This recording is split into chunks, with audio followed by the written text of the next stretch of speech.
अगर कोई आत्मा हमारे आसपास है तो हमसे बात करो।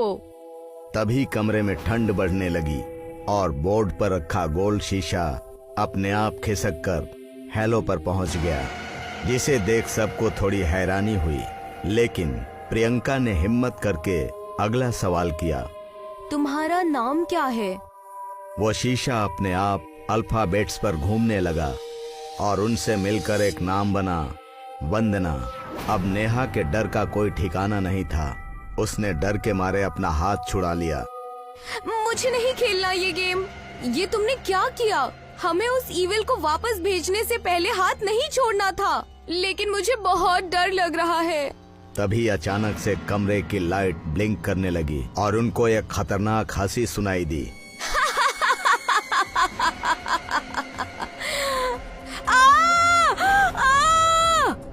उसे देखकर